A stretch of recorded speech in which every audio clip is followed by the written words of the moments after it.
Chaque fin d'année, le Conseil européen agriculture et pêche négocie sur ce qu'on appelle les quotas de pêche.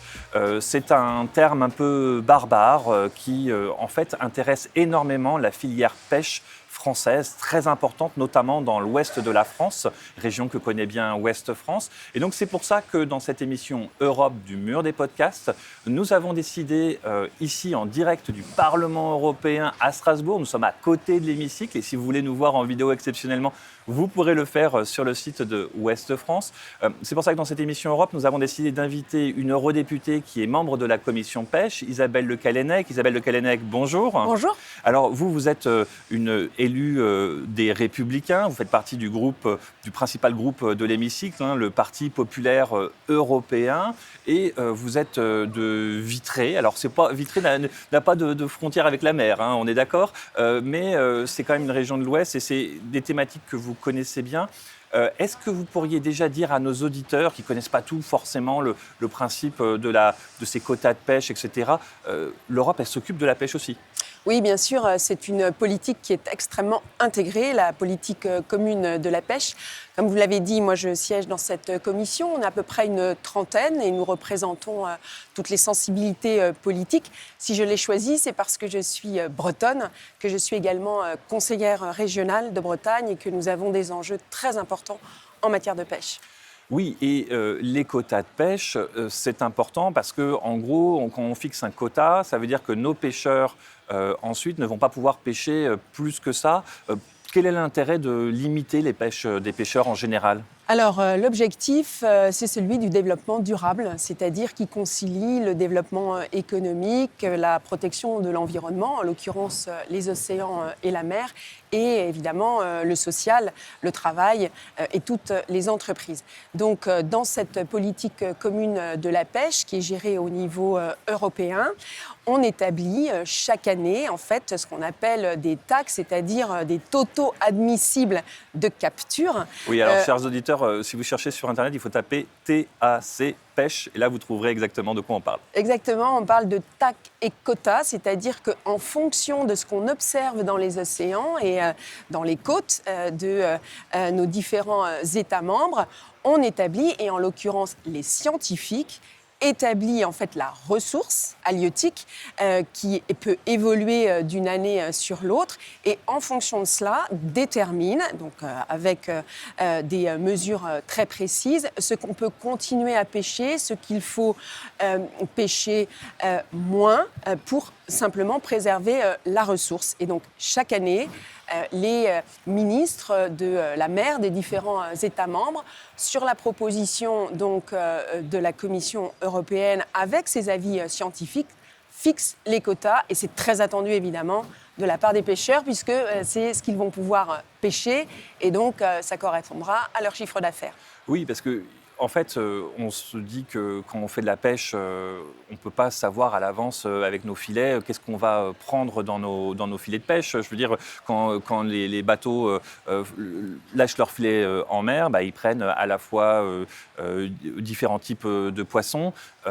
Et sauf que le problème, c'est que si on prend trop certains poissons, ils ne peuvent plus se reproduire, si j'ai bien compris, et voire même, ils ne peuvent plus nourrir les autres poissons qu'on veut pêcher également. C'est exactement ça. Il faut une espèce de régulation. Alors, je parlais des scientifiques. Moi, j'attache beaucoup d'importance aussi à ce que les pêcheurs soient associés, en fait, à ces résultats, à ces études. Parce qu'on a parfois des pêcheurs qui nous disent « mais je ne comprends pas, on nous dit que la ressource est en baisse et moi, quand je vais tous les jours pêcher, je la vois à cet endroit-là ».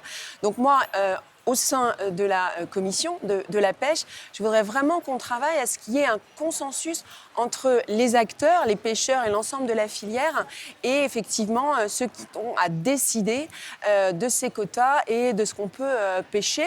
Je travaille beaucoup et j'écoute beaucoup, je vais à la rencontre des comités régionaux des pêches, notamment en France, et je crois que c'est une préoccupation partagée. Oui, en France, le lobby de la pêche est très important. On les voit manifester régulièrement, notamment ces dernières années, parce qu'ils sont face à des coûts qui augmentent, de limitation de la pêche.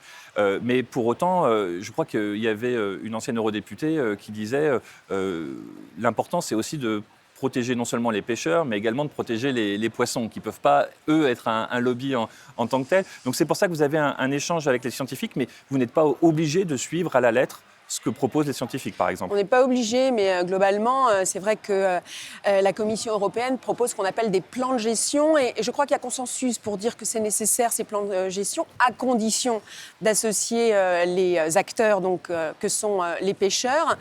Il faut se mettre à leur place. C'est leur outil de travail, c'est leur revenu. C'est ce qui rentre à la fin du mois pour les familles de pêcheurs. C'est pour ça qu'ils sont très attentifs à ce qu'on leur demande de faire. Je crois qu'on a ce devoir d'être à leur côté. C'est une activité économique comme l'agriculture l'est aussi. Donc je pense qu'il faut entendre leur message. Et comme les agriculteurs, ils sont quelque part aussi les premiers intéressés par le maintien et la promotion de la ressource. Donc voilà, je crois qu'il faut vraiment leur faire confiance également. Alors comment ça se passe concrètement pour vérifier que nos pêcheurs pêchent pas en douce et puis revendent en douce, etc. Alors évidemment, je m'adresse à nos auditeurs pêcheurs. On sait que vous faites un métier dur et que vous n'êtes pas là pour tricher. Ça, on le sait. Mais concrètement, c'est peut-être une question que les autres auditeurs se posent. Et puis deuxièmement, comment est-ce qu'on se répartit entre, par exemple, moi je pense au golfe de Gascogne, donc dans le sud-ouest de la France, entre les pêcheurs espagnols et les pêcheurs français. En mer, il n'y a pas de limite, il n'y a pas de contrôle. Comment ça se passe? Alors en fait, c'est ce que vous disiez tout à l'heure. Donc les TAC donnent lieu à ce qu'on appelle des quotas et qui sont donc distribués à chaque pays et qui c'est bien en fait puisque vous avez les zones et les espèces et vous savez ce que vous pouvez faire. Et sur la manière d'établir, d'observer en fait, elle est de plus en plus scientifiquement réalisée. Vous connaissez bien évidemment cette institution qui s'appelle l'IFREMER. Moi, je suis allée récemment en Espagne, dans le Pays basque espagnol, voir comment aujourd'hui on est capable, avec les satellites, avec des semi-conducteurs que l'on installe dans des bouées, de mesurer précisément la ressource halieutique qu'il y a autour des bateaux de pêche.